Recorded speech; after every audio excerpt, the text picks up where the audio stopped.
Halo, perkenalkan nama saya Angelia Putri dari kelas 04 SNJP 032. Video ini saya buat untuk membahas materi mengenai restrukturisasi guna memenuhi nilai ujian tengah semester mata kuliah Etika Hukum dan Bisnis yang dibimbing oleh Ibu Widya Astuti.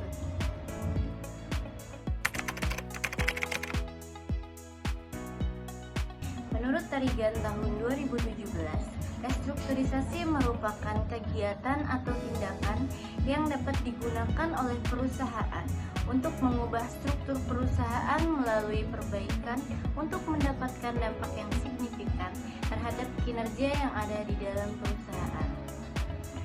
Secara sederhana, restrukturisasi dapat dipahami sebagai penataan kembali agar struktur dan tatanannya menjadi baik. Alasan lain untuk melakukan restrukturisasi meliputi perubahan kepemilikan atau struktur kepemilikan, pemisahan, atau untuk merespon krisis atau perubahan besar yang terjadi pada perusahaan seperti kebangkrutan, reposisi, atau pembelian.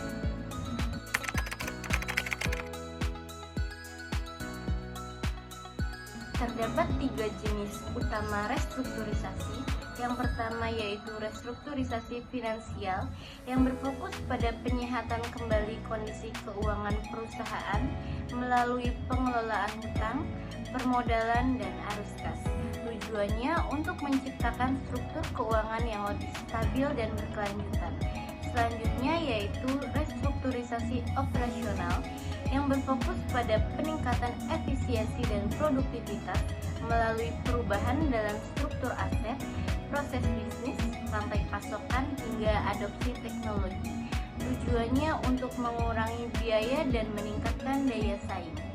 Jenis yang terakhir yaitu struktur manajerial yang menekankan pada perbaikan efektivitas kepemimpinan, struktur organisasi, sistem operasional, dan budaya perusahaan. Tujuannya untuk meningkatkan pengambilan keputusan, inovasi, dan kinerja manajerial secara keseluruhan. Ketiga jenis restrukturisasi ini dapat dilakukan secara terpisah maupun bersamaan, tergantung pada permasalahan dan tujuan yang ingin dicapai oleh perusahaan. Intinya, restrukturisasi adalah langkah strategis untuk beradaptasi dengan perubahan dan memastikan perubahan tetap relevan dan berdaya saing di masa depan.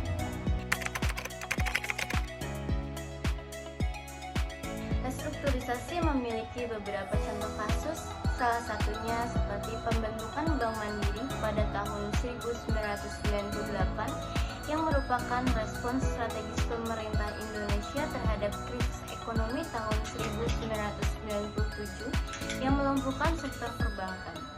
Konsolidasi 4 bank BUMN seperti Bank Dagang Negara, Bank Bumi Daya, Bank Eksim, dan Bank Pembangunan Indonesia melalui mekanisme peleburan atau merger yang bertujuan untuk menciptakan bank yang lebih kuat dan mampu mengatasi dampak krisis.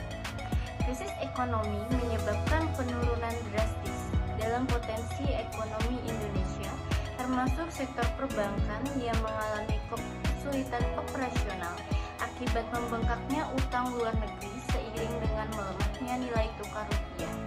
Pemerintah kemudian melakukan restrukturisasi dengan cara konsolidasi dan rekapitalisasi melalui penerbitan obligasi negara untuk memperkuat modal bank-bank BUMN yang terancam.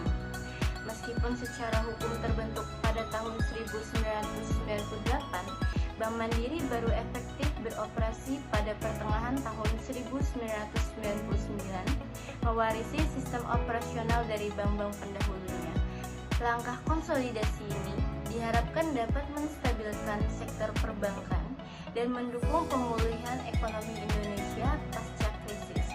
Pembentukan Bank Mandiri menjadi contoh nyata bagaimana restrukturisasi khususnya melalui peleburan dapat digunakan sebagai solusi strategis dalam menghadapi krisis ekonomi dan memperkuat sektor institusi keuangan.